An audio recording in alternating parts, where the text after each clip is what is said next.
بنی اسرائیل ایک بندہ تھا، اس نے حضرت موسیٰ علیہ السلام سے عرض کی کہ آپ اللہ سے ہم کلام ہوتے ہیں تو اللہ کی بارگاہ میں میری التجا ہے، چھوٹی سی وہ عرض کر دینا۔ میں کہا جی کیا عرض ہے؟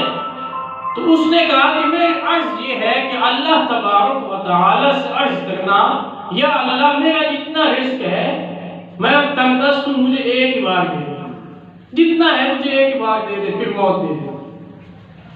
تو اللہ کی بارگاہ میں حضرت موسیٰ علیہ السلام جب ہم کلام ہوئے، انہوں نے جا کے اس بندے کی عرض بیان کی کہ فلاں بندہ چاہتا ہے کہ میرا رزق مجھے ایک ہی بار میں مل جائے۔ میں کہا ٹھیک ہے، مل جائے گا۔ جب اس کو رزق ملا، اس نے کیا کیا؟ وہ سارا کا سارا اللہ کے راستے میں خیرات کر دیا۔ جتنا رزق ملا تھا کیا کیا؟ خیرات کر دیا اللہ کے راستے میں، غریبوں کو، مسکینوں کو، یتیموں کو کھلا دیا۔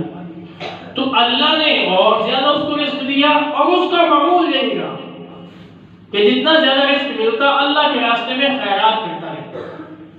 اب حضرت موسیٰ علیہ السلام اللہ سے ہم کلام ہوئے، اللہ سے عرض کی یا اللہ آپ نے تو ایک ہی بار میں سارا رزق اس کو دے دیا تھا، لیکن وہ بندہ بھی زندہ ہے اور اس کو رزق مل رہا ہے۔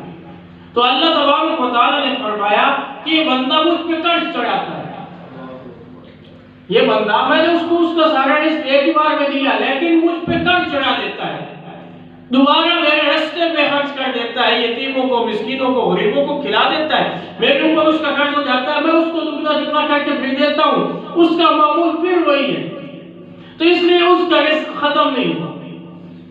تو بات دیکھنے کا جو مقصد ہے، خیرات ہمیں کرنی چاہیے، نیک طرح کام قرض دے رہے ہیں، اور اللہ تبارک دگنا چگنا اللہ فرماتا ہے من ذا الذی یقرض اللہ قرضا حسنا، کون ہے جو مجھے قرض دے گا؟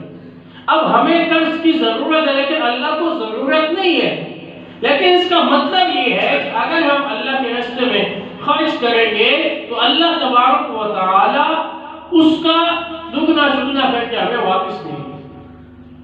تو اس رات میں شوال کی 15ویں شب میں خصوصی طور پہ دعاؤں کا اہتمام کرنا چاہیے۔ بعض اوقات نبی پاک صلی اللہ علیہ وسلم نے فرمایا کہ کچھ اوقات ایسے ہیں جن میں دعائیں زیادہ قبول ہوتی ہیں۔